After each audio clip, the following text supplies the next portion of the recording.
Thanks for joining us, everyone. We're just going to wait one more minute and then we'll get started.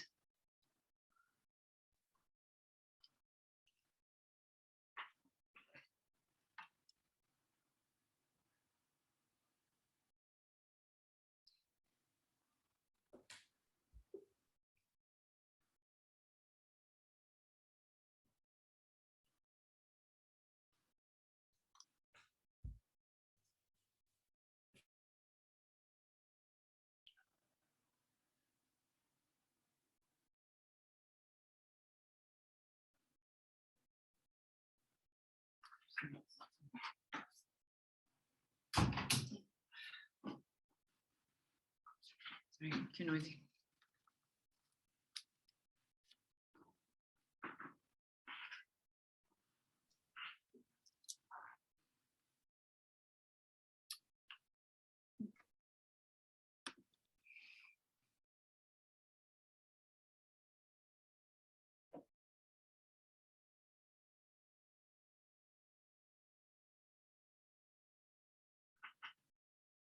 Okay, I think we'll get started.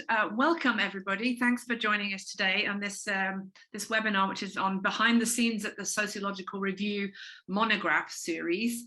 My name is Karen Throsby. I'm a Professor of Gender Studies at the University of Leeds, and I'm one of the new co-editors with Kath Lambert of the Sociological Review Monograph Series. So it's really nice to meet you, and thank you so much for joining us today.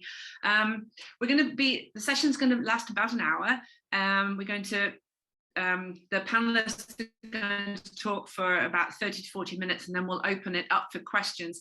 But if you think of a question that you want to ask while we're talking and you don't want to forget it, please feel free to just drop the question into the chat, and then we'll come back and check those out when we move on to the Q&A phase. So please use the chat for questions. We're going to try and stick with that if we can, to avoid any technical problems with people coming in with microphones. We've turned everyone's microphones off so that there's no background noise. Well, thank you so much for joining us. It's a great pleasure to be able to talk about the Monograph series, which I think is a really important part of the Sociological Review's work. So before we start sort of discussing the substance of the Monograph series, I'd just like to ask my fellow panelists to introduce themselves. Steve, do you want to start? Yeah, sure. I'm Steve Brown. I'm based at Nottingham, Trent University in the UK. I am the outgoing Monograph series editor. Thank you, Steve. And Renata? Hi, I'm Renata Mota. I'm a junior professor of sociology at the Free University Berlin and co-editor of one monograph series on food and social change with Eloisa Martin. Thank you. And Eloisa? That's me. I am associate professor at the School of Government and Society in the United Arab Emirates University, and also in the Federal University of Rio de Janeiro in Brazil, and co-editor with Renata of Food and Social Change monograph. Fantastic, thank you very much. So I'm going to start with a question to Steve, with his experience as being the monograph editor. Steve, what makes a good sociological review monograph? What were you looking for when you were sort of selecting them and reviewing the applications to do one?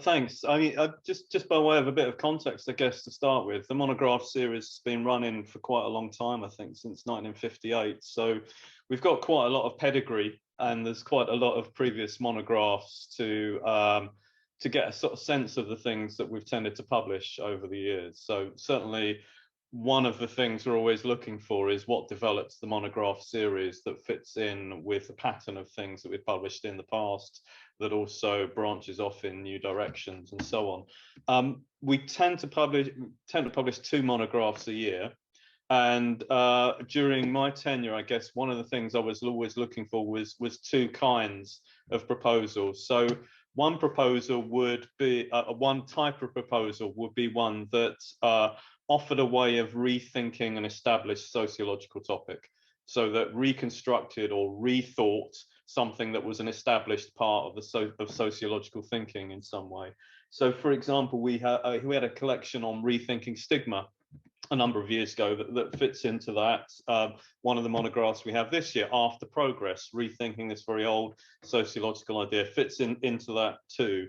So one kind of type of proposal I always found to be very interesting was this rethinking type proposal. The other kind of thing that we tended to publish would be taking a new topic or taking an emerging topic, but then thinking about it in an interdisciplinary sociological way. So, for example, we published the monograph Turf Wars a couple of years ago, which was taking a very kind of emergent topic and then giving that a sociological, in the broadest possible sense of the term, treatment. Or again, you know, this year I think we have a book on rewriting, so thinking about sociological writing in a new way. So again, it's something that opens it up. But I think with both types of proposals, and of course that's not exhaustive, we've also published other kinds of things, but I think it's about getting the pitch right. You know, the Sociological Review is a very old sociology journal, but it is in some sense a general sociology journal, and we're very interested there in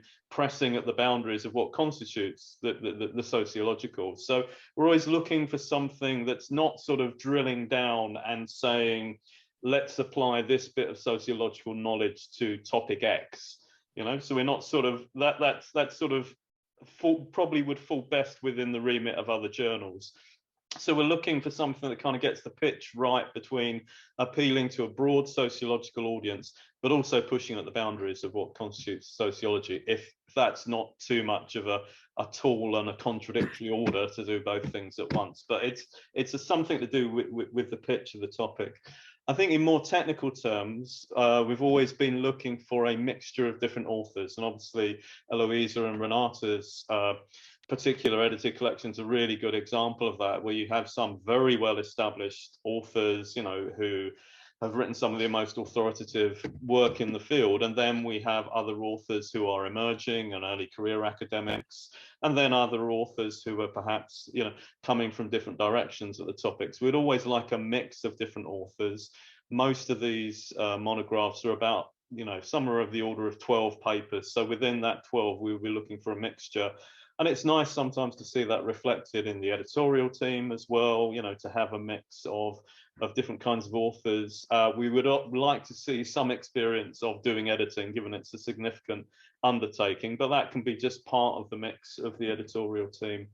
I guess another couple of technical things is we would like the proposals to be reasonably well developed. A proposal, for example, that doesn't really tell you what each of the individual contributions is going to do isn't terribly helpful. So we do need a reasonably well developed proposal that gives a kind of sense of what the overall theme and the overall coherence of the set of pieces is going to be, as well as some descriptions of the individual pieces that establishes where the idea fits within the general field, why it's the right time to be talking about this idea now, and so on. And I think on our website we usually give some quite prescriptive kind of guidance about the kind of things that go into the proposal. And I guess the last thing is, you know, one of the things that's unique about Sociological Review is for several years we've had a manifesto, which I believe is currently being revised and redrafted, but we do have an explicit sort of statement of intent for the journal about what we're trying to accomplish at Sociological Review. And something that fits with the manifesto, or that demonstrates, you know, that you know, the editors have done their homework and they know who we are as a journal, that they can see where the resonance and fit would be with their own particular projects and the work that we're doing at the journal, and are sort of working to establish, you know, what how those things fit together. So it's a mixture of all of those different things. Again, I realize that makes it sound fairly forbidding, you know, when you lay it out like that, but actually it's, you know, it is really about, well, we want to publish things that we think fit with who we are, and we very much want to support new and emerging and exciting and interesting things. We're very keen to support early career academics within that. So it is a sort of virtuous kind of circle at one level. But within that, I think we're sort of very keen to invest in things that we think are emergent and interesting, and try and help bring those to the very big and well-established audience that we have at the journal. Yeah. That's great. Thank you so much. It is also worth pointing out in terms of developing proposals and things, it is possible to, you should really, you know, feel free to communicate with the monograph editors about ideas, and we can help and advise. We can look at a proposal in advance to help you kind of hone it. So, you know, it's not, you don't have to just sort of pitch it out of nowhere if you want a bit of advice, and we can help with that. Fantastic. Thank you very much, Steve. I'm going to turn to Renata and Eloisa now. Could you tell us about your monograph? Tell us what it was about, first of all. Maybe think about why did you choose the Sociological Review as a kind of as a setting for that, and how did you go about putting that proposal together? I don't know which of you would like to start off. I could start with about the topic, and then Eloisa joins because she had the idea of responding to the call for the monograph series. Yeah, we have met in Berlin, at the Freie Universität Berlin, and both were doing research on food, and we always wanted to collaborate. And we have discussed like what would be the common topic of our work, which was like social change, sociology. How can food research inform sociological theory at large? And there's a lot of food studies. It's a very interdisciplinary field of study, but it's not so strongly sociological as it's not so strongly in the sociological canon as it is in anthropology, for instance, in food history. So there are good food scholars in sociology, but we thought, what is the quintessential topic within sociological theory that we can address with current research on food?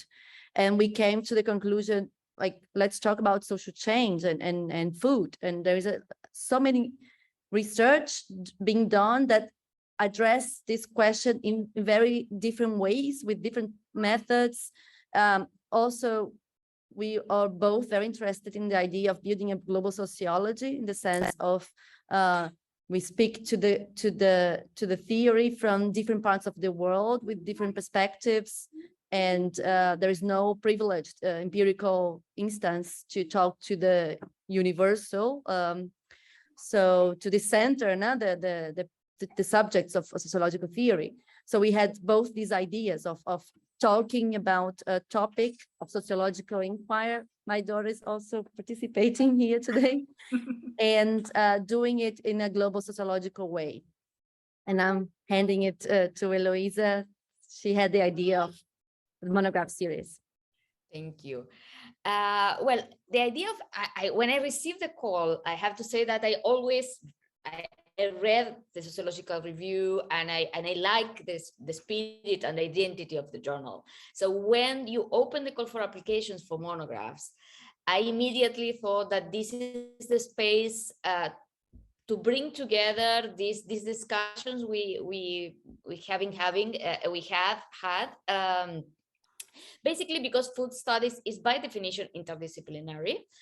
But what we discovered, and I discovered, because I'm a kind of newcomer in the field of food, is that every time I took a quite recent article in Sociology of Food, they have like to explain and justify why they are studying sociology of food. And I say, come on, guys, this is from the 80s. I mean, it's already well established. So I thought that, you know, bringing a core topic, a core theoretical topic that is social change to this discussion, and invite scholars that were working in, as Renata said, in different parts of the world, based in different parts of the world, and address this very, you know, key issue in sociological theory from their own perspective, from their own readings, will be really interesting, not just to bring to the core again, to the fore, the discussion on social change, but also again to, as Steve said, in a sense, rethink the boundaries of our discipline. So in this sense, what we want to do, we believe that found in the Sociological Review the best place possible. So that's why we chose the Sociological Review. Of course, if we were rejected, let's say, we are going to try to find a different place. But it was our first, let's say, our first choice completely, because the Sociological Review for us was innovative, interdisciplinary, And also, and this is a decision that we took as authors and editors when we are going to invite other people.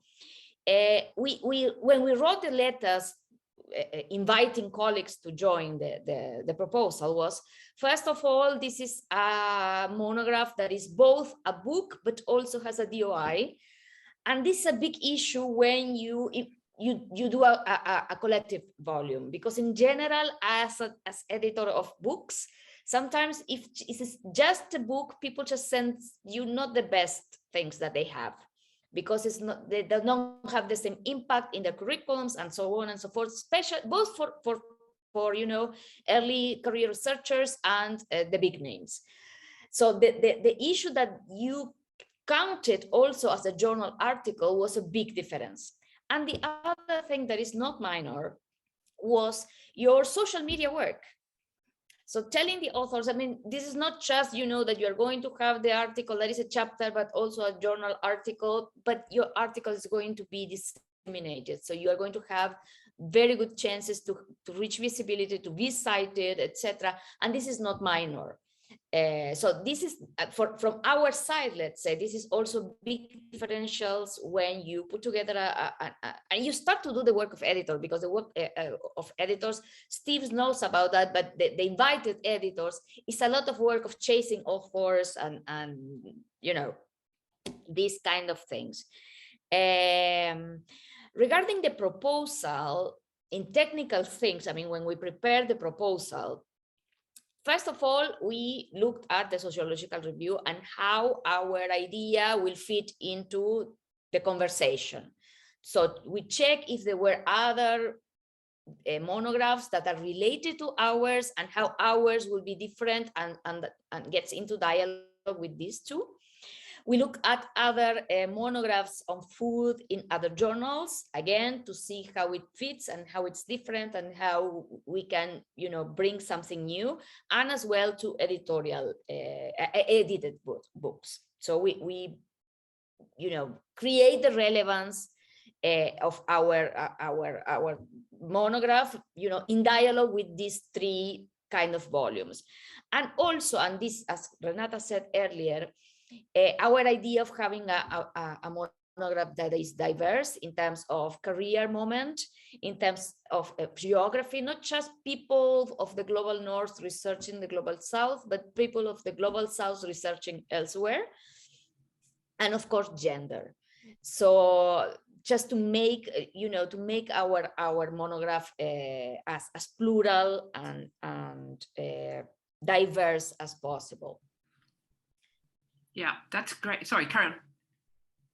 It's okay. I mean, I think we have more questions, so Thank you. That's really, really helpful. And I think just to emphasize that issue about the diversity, it is really important. It is, I mean, obviously all of those things that Steve was talking about the, you know, meeting the terms of the manifesto, doing something new, pushing the boundaries of sociology, but also what we want to see is early career colleagues being given opportunities to publish in ways that is, you know, particularly alongside more experienced colleagues, where it's more, you know, it's going to be read as an issue, and we really want to see that. And then, of course, those issues around the sort of transnational inclusion that we're having. So we're not just having one form of knowledge, the kind of dominant ideas, but actually sort of rethinking who the knowers are and repositioning through the journal. And it's so important to do that.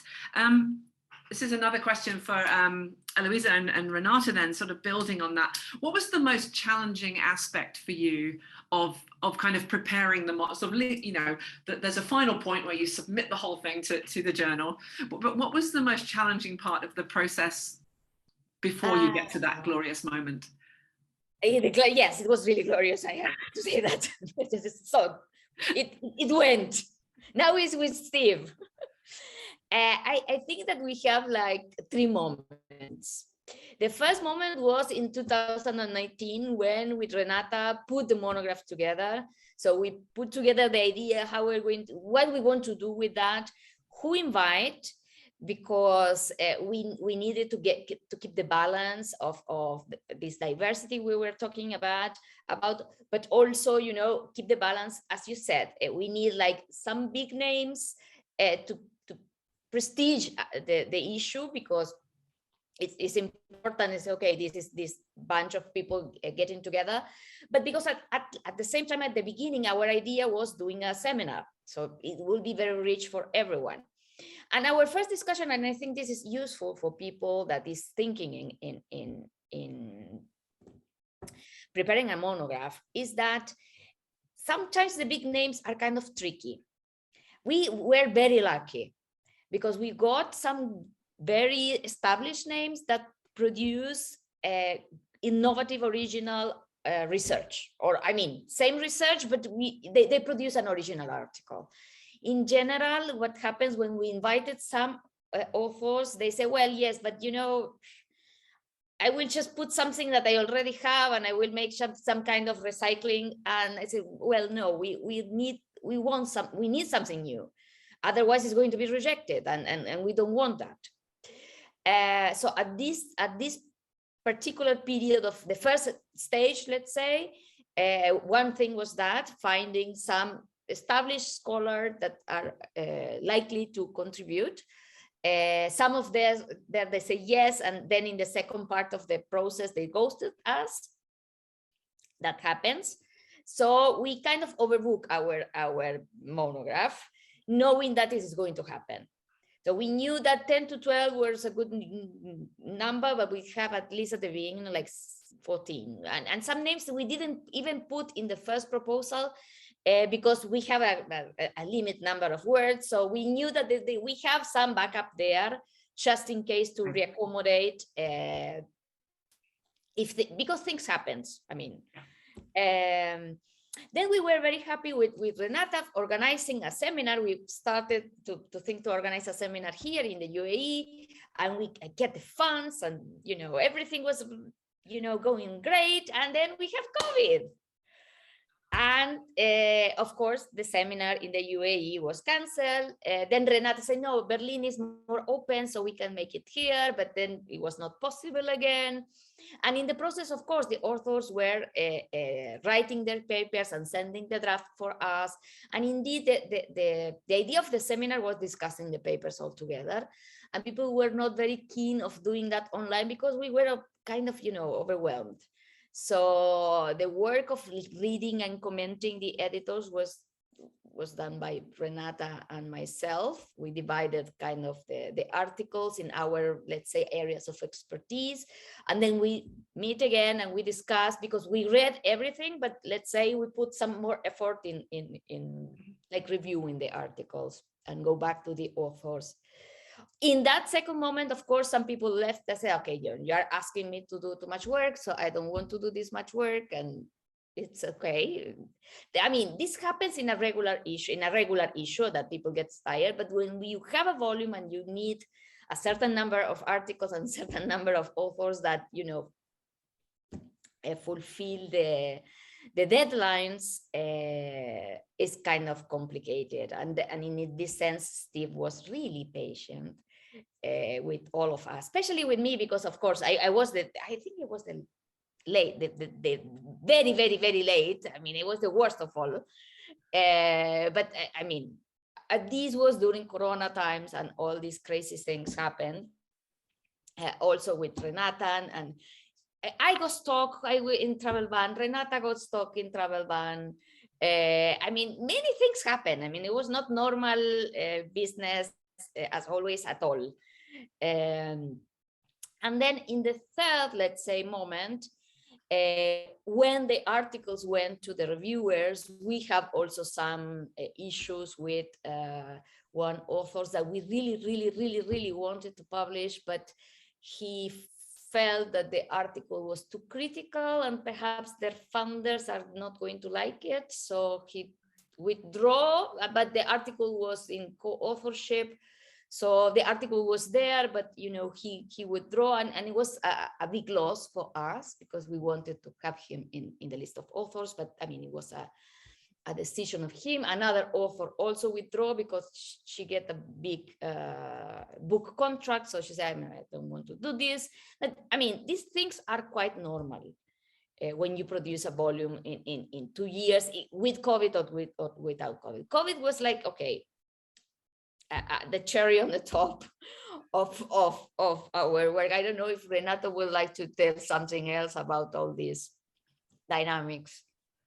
Yeah, I think that's the main challenge. Like generally editorial work is challenging, is a project, a lot like a medium-term project. You need to be committed, you need to be prepared for people dropping, and motivating sometimes to people to do the reviews.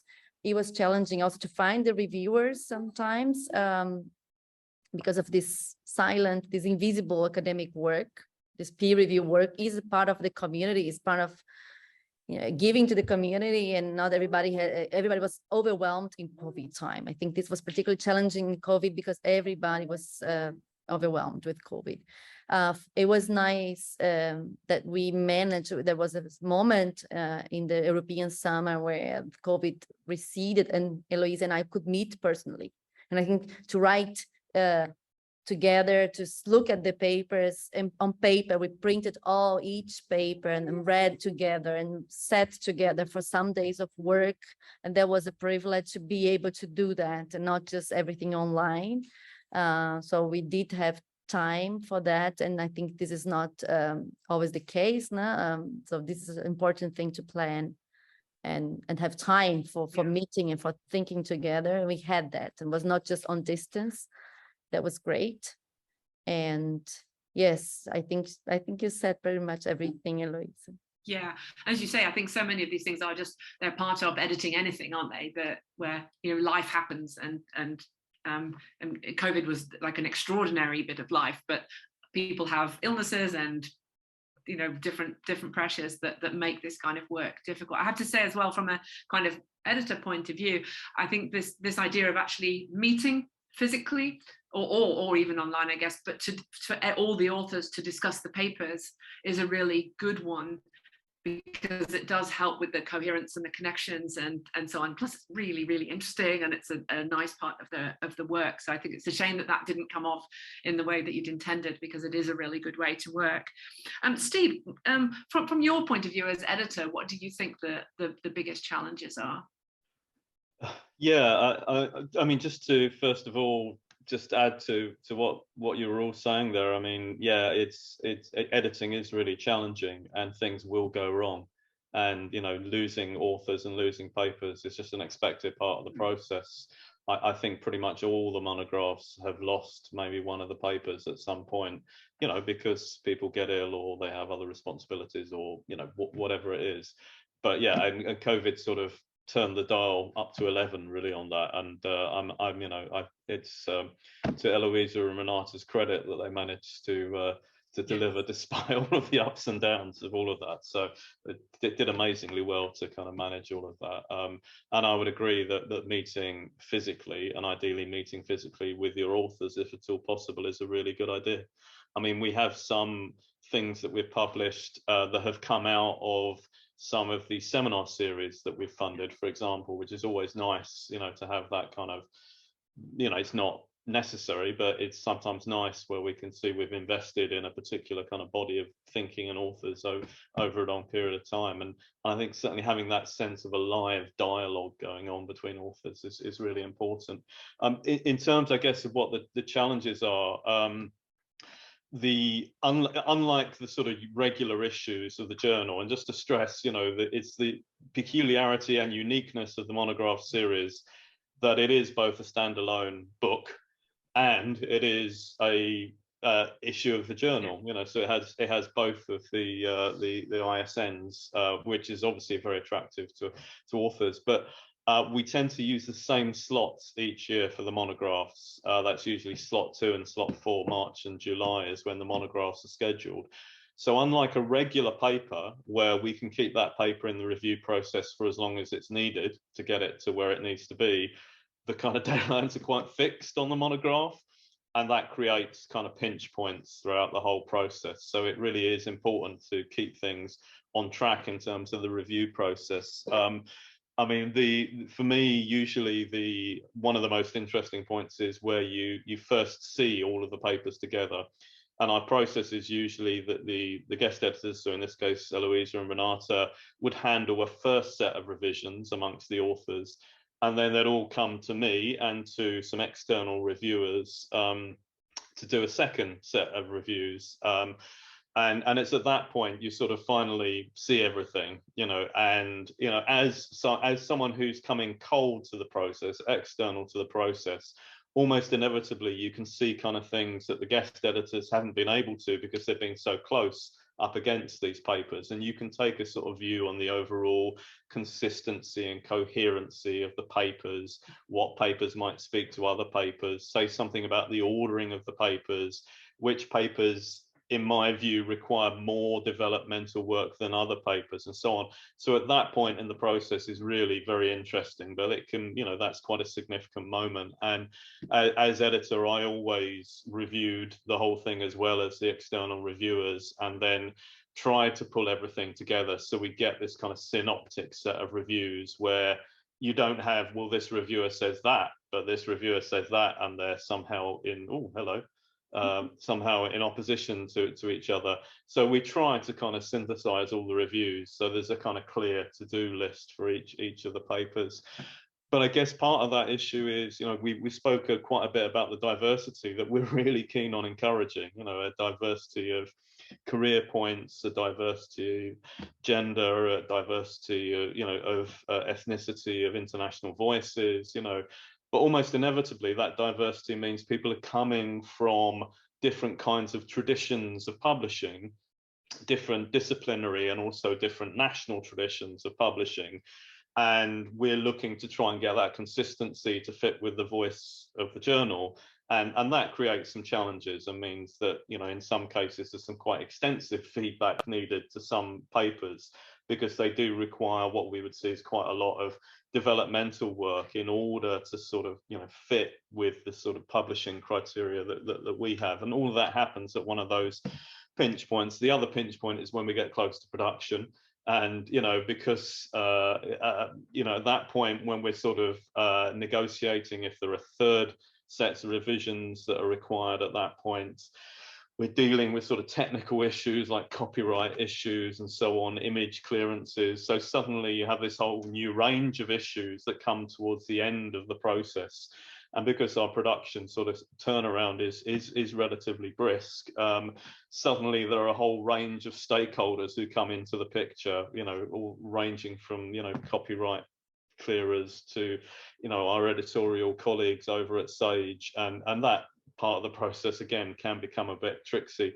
And that's different again to the main journal, where, you know, things are ready when they're ready, and they'll go into production and they'll get slated, you know, as that. But this is bringing a whole set of things together at exactly the same moment, you know. And it's at that point that I've always tended to really lean on the guest editors, so Eloisa and Renata, to kind of do things like pull all the copyright forms together and do things to ensure that, you know, people are ready to kind of proof their articles at relatively short notice and all of those kind of things. So that whole production back end of it, I think, is a bit difficult. But you know, I think despite the challenges of having a relatively, you know, we tend to commission sort of roughly 2 years ahead of when we're going to publish, you know, which is about sort of standard for most special issues. But there is always a risk, I guess, that, you know, if you're writing for 2 years into the future, you know, not just things like COVID can happen, but other, you know, significant events can happen that may or may not change the relevance of what you're writing about. So leaving it more than 2 years, I think, would be really risky. But, you know, from accepting a proposal to having the book out in sometimes under 2 years really is a tall order, I think, you know, and, you know, for anyone, and that really does require an awful lot of the coordination work, which is why it's so wonderful to work with people like Eloisa and Renata, who are so incredibly skilled at doing all of that. Yeah, that's great. Thank you. So I was thinking as well about the review process and this fact that we're not reviewing papers individually, but we're reviewing them, thinking about it as a monograph. And I think that's it's really useful because it creates more space for different kinds of writing that may be harder for someone to review kind of in a standalone way, so, you know, a poem or a piece of creative writing. But when it's placed in context in a monograph, and you can kind of see that coherence, so it does create these possibilities for different kinds of writing. as long as there is a coherent vision about what its contribution is and how it's sort of contributing sociologically. Yeah. I'm aware of the time, so I'm just going to ask one more question sort of to each of you really, which is, what advice would you give someone who is perhaps sitting here now thinking, or watching this video later, thinking of putting in a proposal or editing a monograph? What advice would you give them? Eloisa, do you want to start? Yes, two things. One is for the editors, in a sense of enjoying the process, that is, invite authors that write about things you want to read, because you are going to work with the author during 2 years. You are going to help probably doing like the first revision before going to the reviewers, just to help them to get the article, you know, more rounded. So it's going to be like not rejected at least. And then of course you are helping them in the process of responding to the reviewers in order also to make the process smooth and faster. So this is good. I mean, I think with Renata, all the articles, the authors and the topics and the articles we invited to the monographs were things that we went to read about. So the process was, you know, we were learning in the process, so it was enjoyable, despite of the work, let's say, that we have to do. And the other thing is make a clear schedule, like with deadlines, that of course we know that you have the deadline and then you have the deadline, so with certain flexibility, but stick to that as much as possible. And the other thing, the third thing that for us worked very well, is that you really have to, if you are the sole editor, okay, but if you're working in a team, really trust in your co-editor, because, you know, we were juggling things and dealing with our stuff and with the COVID and with this and with that. And we know that if some of us couldn't deal with something at one moment, the other is going to, you know, stake in the fort, and vice versa. So in that sense, you know, we work in tandem. At some points we work together, like reading the papers and discussing and meeting, and in other moments we work in tandem. So other one is leading and the other one is leading. So it was no a big issue in that sense, because trust is fundamental in academic work. So I think this is my advice. I don't know what Renata has to say about that. That's really helpful. Renata, what do you think? What tip would you give to someone who's thinking of doing this? Excellent. I think Louisa said that word as a trust, and also find this balance of knowing that there's someone behind that paper, like not being too productivist, and also be understanding. We had cases during the monograph of someone who lost their mother or gave birth to a baby, like people got COVID. So you need to find a balance between being human and sensitive to the person behind that paper, and trust them, and be understanding for life circumstances, but at the same time you have the commitment to this big project and things must come out. So to find the right balance between pushing people and understanding people and giving them the space for extra time when there is this need. So I think that was really challenging, and I think we managed through that very hard cases, and we had very committed authors that went through difficult phases in their lives. And I think Eloisa and we actually helped each other talking through this, establishing trust relationships with each author. Yeah, I think that's really helpful. I mean, I think that balance between keep remembering the human and needing to get the job done, that feels like a sort of academic life in sort of a summary of academic life and its dilemmas, but I think it really focused when you're doing something like editing. So thank you. Steve, how about you? What's your top tip? Yeah, I to go back to, we've mentioned before this sort of unique status of the monographs, and for starters we have this strange word that we use, monograph, which isn't usually used in this context, which is just a historical accident that we've ended up calling this kind of book journal collection hybrid, you know, monographs. So it is sometimes difficult, I think, for authors to get their head around exactly what it is we're trying to accomplish with this. and there is that difficulty of it's both a part of a coherent whole of a collection, and it's a standalone article at the same time. And because of the wonderful support we have from people like Karen Shook and from our social media team, we can do a lot of curatorial work with standalone articles. So we need sort of authors to be shooting for something that can work as a standalone article, but also has to function as part of a coherent collection. And I think that requires, a lot of skill on the part of editors to manage and reshape expectations of their authors. So having a very good working relationship with authors where you can say to them, look, this isn't quite what we're shooting for. Can you do a bit more of this, in order to kind of meet this particular demand? And as I think Eloisa was mentioning, sometimes when you have big names involved, that's a little bit more difficult, who become, what should we politely call it?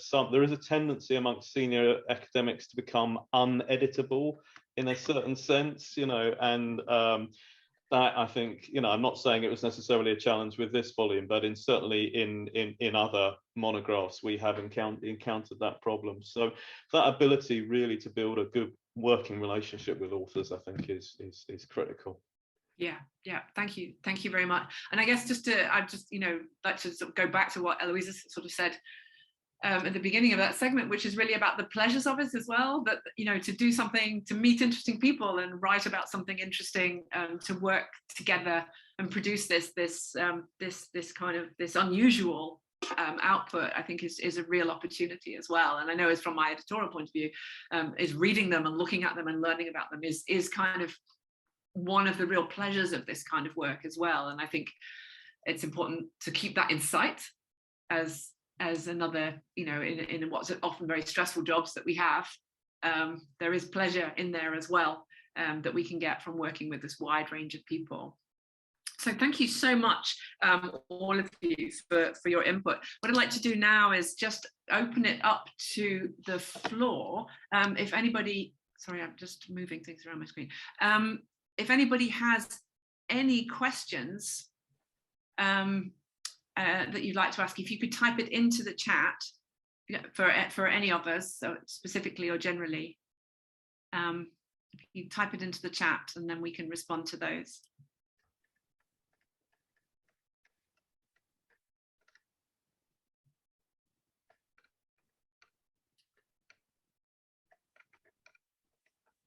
Let's wait a moment to see. It could be an idea that you've got for a monograph. Maybe some thoughts about how to help make those connections. I think there's a question from Elisa. Oh, sorry. You see, this is really, I can't see that. Oh, here I go. Sorry. Yes, I beg your pardon.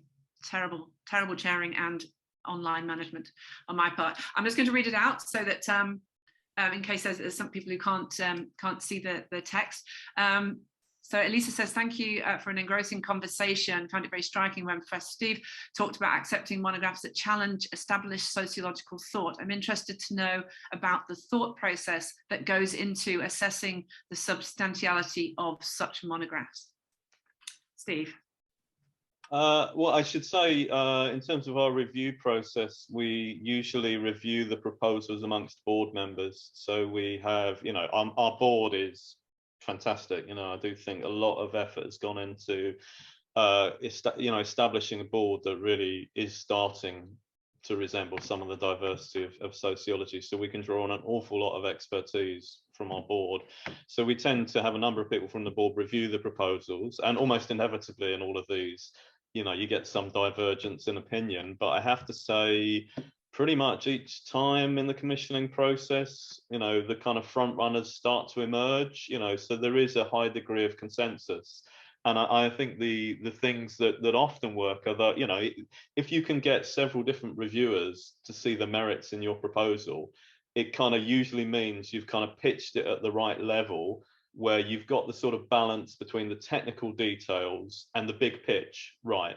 So right from the first paragraph, you think, okay, got it, I've got the idea. And then, the first paragraph really hits you with, right, this is the idea, this is why it's important, and here's why we should be, if we do this, here's what it makes possible. If you can get that in the first paragraph, and then, you know, substantiate that a bit more in the succeeding paragraphs, that's really what we want. You know, if you haven't really quite worked out what the proposal is about until the third or fourth paragraph, it's probably not going to fly. So it is part, I recognize that there are challenges about, you know, particularly people who, you know, where the English isn't the first language. I think we are very cognizant of that, but I think it is partly about trying to just pitch an idea at the right level that can be recognized by people coming from different kind of subdisciplinary backgrounds, or indeed interdisciplinary backgrounds. That's the kind of thing that's usually, and something that communicates the excitement of it. You know, why is it we want to do this? And again, I guess we don't tend to publish things that are incremental, you know, that sort of say, we need to move this idea on a notch or two. We tend to, you know, I think favor things that say, actually, no, we need to kind of rethink this whole thing. We need to reconsider this, or we need to bring these things together in this way, like Renata and Eloise were talking about with sociology of food, with social change. Bring these things together, and the excitement of bringing these things together is that it does this. You know, so those are the kinds of things I think that really help fly as a proposal. I mean, you might, you know, just try it as an activity. If you're thinking of writing a proposal, send it round some colleagues or some friends who are coming from different backgrounds, and if they can all kind of get on board with the idea, you're probably halfway there, I think, to a proposal that's going to fly. So I think it is about the pitch again within the proposal that does that work. Yeah, I agree. And I think to make explicit so not just claiming that it challenges sociological thinking, but show us why, how, you know, really lay it out. Because if you can imagine, you've got perhaps non-experts reading several proposals, you want it to just like really hit in the first paragraph, is say how it does that to meet the terms of the call and to meet the terms of the manifesto. So you're not leaving the reader to kind of do that work of working it out. Because it also shows us that you have a clear idea, that there's a really kind of good working idea there, and you get excited about it. There's another question here from Søren, who says, are there usually specific deadlines for submitting a proposal, once a year or several times a year? Well, the deadline has just passed actually for this year. But it's once a year in the summer, and then we'll gather them all together. And as Steve said, they're reviewed by members of the board and by the editors, the monograph editors, and then 2 will be selected and assigned a publication timetable. So it's just on that once a year. So for anybody who's thinking about it now, this is a great thing to be doing now. You can't really do it too soon, I think. I mean, there is an issue, isn't there, about how long you have people sort of involved in a project. But I think you can start to be thinking about who would you want to work with? What's your big idea? What's the pitch? And then who would you need who you perhaps don't know yet? In terms of, you know, do you need to know more about the field? Do you need to ask other people who are the key people in other countries or other regions that you're not familiar with? And so you can be doing that research so you're ready to get that proposal together with a sort of team. It's also quite a good thing if you can do a seminar, have an event where people can come and talk, pitch ideas. You know, that's a really good way of building up a good proposal. So even though you sort of just missed the deadline, this is a good way to be thinking about next summer, to get one in and really lay that groundwork. The more you do now, the better. Sort of it will pay off later because it'll be in place. Does anybody else have any questions they'd like to ask of any members of the panel?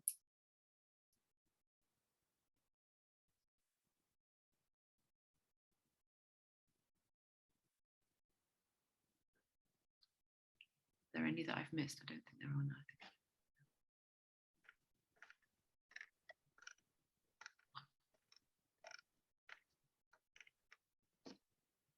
Okay, well, if there are no more questions, you are of course welcome to contact me or Kath Lambert as the monograph editors if you think of some questions later or you want to run ideas by us. And you know, I'm sure I could put you in touch with the other panelists as well if there's anything specific that you wanted to ask. So first of all, I would just like to thank Steve, Eloisa and Renata for taking the time to come and talk to us today, and so we can learn about the work that you did. I think it was really great hearing about the sort of nuts and bolts of the process, and the pleasures and the challenges of that. I'd like to thank Karen Shook for managing all the technology and setting up the event. It is being recorded, so that will be made available, publicly available in the fullness of time. Okay, and Karen's put in a whole bunch of links to how to submit a proposal and so on. And obviously you can look at the website and find the manifesto and all of those details there. And do as the other panelists have said today, do look at the kind of back catalogue of monographs, because they're a very good indicator of the kind of work that we're talking about, but also the incredible variety and creativity that you can bring to the task as well. So with that, we will sign off. Thank you very much to everybody for joining us. And we hope to hear from you, some of you, in the fullness of time with exciting proposals for the monograph series. Thank you very much. Goodbye.